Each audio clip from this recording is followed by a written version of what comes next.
નમસ્કાર. હું કૃષ્ણકુમારી આશિષભાઈ ચૌધરી. હું કૃષ્ણકુમારી પરેશભાઈ પટેલ. અમે પ્રાથમિક શાળા મહવામાં અભ્યાસ કરીએ છીએ. રાષ્ટ્રીય બાળ વૈજ્ઞાનિક પ્રદર્શન 2024-25માં અમારો વિભાગ 5 છે. અમારા વિભાગનું નામ છે વેસ્ટ મેનેજમેન્ટ રિસોર્સ મેનેજમેન્ટ. જે અંતર્ગત અમારી કૃતિનું નામ છે જળકુંભીમાંથી કપડ. જળકુંભી તરતી છલીય વનસ્પતિ છે. તે વનસ્પતિની એક આક્રમક પ્રજાતિ છે. થોડાક જ દિવસમાં તે પોતાનો જથ્થો 2 ગણો કરી નાખે છે અને ખૂબ જ ઝડપથી તળાવ તેમજ સૂર્ય પર ફેલાઈ જાય છે. તે પાણીમાં પ્રવેશતા સૂર્યપ્રકાશને અટકાવે છે. આથી સૂર્યનો પ્રકાશ તળિયા સુધી પહોંચી શકતો નથી. વળી તે પાણીમાંના ઓક્સિજનને વધુ માત્રામાં શોષી લે છે. આમ તે નિવસન તંત્ર માટે નુકસાનકારક બને છે. જળકુંભી જ્યાં ઊંઘે છે ત્યાંની સ્થાનિક જાતિઓની સંખ્યા ઘટી જાય છે અથવા નાશ પામે છે. આથી તેને ડેવિસ લીલી અને ટેરર ઓફ બેંગાલ તરીકે પણ ઓળખવામાં આવે છે. જળકુંભી કુદરતી સાથે જળવ્યવસ્થાને પણ નુકસાન કરે છે. જળકુંભીના કારણે જળવિદ્યુત ઉત્પાદન, સિંચાઈ યોજનાઓ, માછીમારી, પાણીમાં પરિવહન અને પાણી આધારિત પ્રવૃત્તિઓને લાખો ડોલરનું નુકસાન થાય છે. આ હાનિકારક છોડ બ્રિટિશ રાજ સાથે સંકળાયેલું છે. 18મી સદીમાં લેડી હેસ્ટિંગ તેને ભારતમાં લાવી અને તે ઘણી ઝડપથી બધે ફેલાઈ ગયું. આપણા દેશમાં 5 લાખ હેક્ટર કરતાં વધુ ભાગમાં તે ફેલાયેલી છે. તે વાનસ્પતિ અને લિંગી બંને રીતે પ્રજનન કરે છે. આ ઉપરાંત તેને કોઈ કુદરતી દુશ્મન નથી. આથી તે ઝડપથી વધે છે. અમારા પ્રોજેક્ટનો હેતુ છે કુદરત અને અર્થવ્યવસ્થા માટે હાનિકારક જળકુંભીનો માનવ ઉપયોગી રીતે નિકાલ.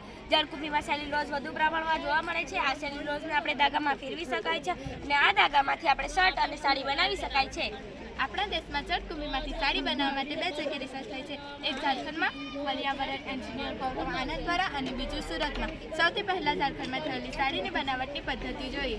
જળકુંભીમાંથી સાડી બનાવટની પ્રક્રિયાની શરૂઆત કલેક્શનથી થાય છે. નદી તળાવમાંથી જળકુંભીનું કલેક્શન કરવામાં આવે છે.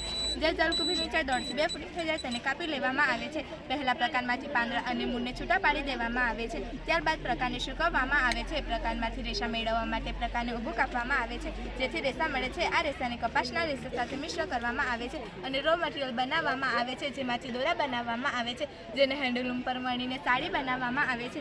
એક સાડી બનાવવામાં 20 કિલો જળકુંભી વપરાય છે. હવે સુરતની વાત કરીએ. તાપી એ સુરતની જીવાદોરી છે. સુરતના લાખો લોકોને તાપીમાંથી પીવાનું પાણી પૂરું પાડવામાં આવે છે, પરંતુ આ તાપીમાં જળકુંભીના કારણે લીલી ચાદર છવાયેલી હોય તેવા દ્રશ્ય સર્જાય છે.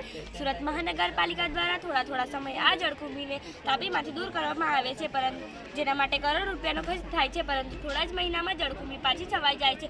સુરતમાં જળકુંભી પર રિસર્ચ કરી ખાસ પ્રકારનું જૂથ તૈયાર કરવામાં આવ્યું છે. આ રિસર્ચથી નદીમાંથી જળકુંભીથી થનારું પ્રદૂષણ દૂર થશે, જ્યારે બીજી બાજુ ટેક્સટાઇલ ઉદ્યોગમાં નવી આશા જાગશે. આપણે જાણીએ છીએ કે સુરત એ ટેક્સટાઇલ સિટી છે. આ રિસર્ચના કારણે સુરતને નેચરલ સ્ત્રોતથી વધુ એક યાર્ડ મળી રહેશે. સસ્તા યાર્ડના કારણે કાપડ ઉદ્યોગને પણ વેગ મળશે. સાથે સાથે તાપી નદીમાં જળકુંભીના કારણે પ્રદૂષણ થાય છે તેનાથી પણ મુક્તિ મળશે.